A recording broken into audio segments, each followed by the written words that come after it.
રાજકોટમાં દિવસે ને દિવસે વધી રહેલા અકસ્માતોની હારમાળામાં વધુ એક ગોઝારી ઘટના સામે આવી છે। શહેરમાં ડમ્પર પર પ્રતિબંધ હોવા છતાં બેફામ ગતિએ દોડતા ડમ્પરે ફરી એકવાર કાળ બન્યા છે। કણસાગરા કોલેજમાં અભ્યાસ કરતી જુહી નડિયાપરા નામની વિદ્યાર્થિનીનું ડમ્પરની અડફેટે કરુણ મોત નીપજ્યું છે। જુહી તેની મિત્ર સાથે એક્ટિવા લઈને કોલેજે જઈ રહી હતી, તે દરમિયાન આ અકસ્માત સર્જાયો હતો। આ ઘટનાને પગલે પોલીસ તાત્કાલિક ઘટના સ્થળે દોડી ગઈ હતી અને આગળની કાર્યવાહી હાથ ધરી હતી।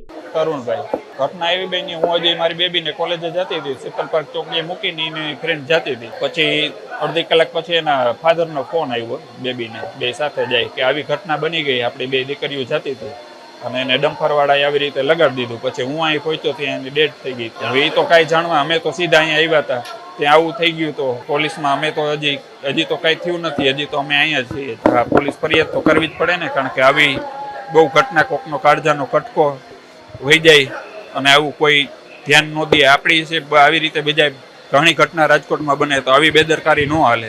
એ થર્ડ યરમાં હતી કોલેજમાં અને જુહી નડિયાપરા, જુહી તરુણભાઈ નડિયાપરા। મને તો અહીંયા એવું જાણવા મળ્યું, એક પત્રકાર હતો, એને મને ફોટો દેખાડ્યો કે આ ડમ્પરમાં આવી રીતે પાછલા એમ કે એને ઉપરથી આવી રીતે ફરી ગયું, વાત કરી।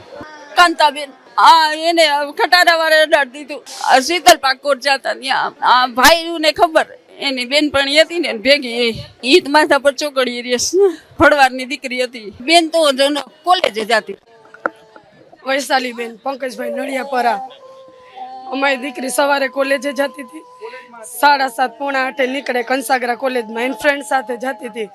પછી આ ડમ્પર આવ્યો તો એને માથા ઉપર હેલો ગયો, શીતલ પાર્ક ચોકડીનું કે છે ભાઈ, પછી આગળ ખબર નથી। અમે બજરંગવાડીમાં રહી, ગાડીમાં એની ફ્રેન્ડ ને બે જ જાય છે, રોકવા જ જોઈએ ભાઈ, એની ઉપર ગમે એવી સજા જ કરો, બંધ થવા જ જોઈએ। કંસાગરા કોલેજમાં અમે એ જ કહી કે આ લોકોને સજા મળવી જ જોઈએ, મનાઈ કરવી જ પડે ને। હવા 24 એને ગમે તે સજા જ આપો સરકારને, કે આને ગમે આની ઉપર કરો જ કાર્યવાહી, કે અમારી તો દીકરી વહી ગઈ ને આવી રીતના।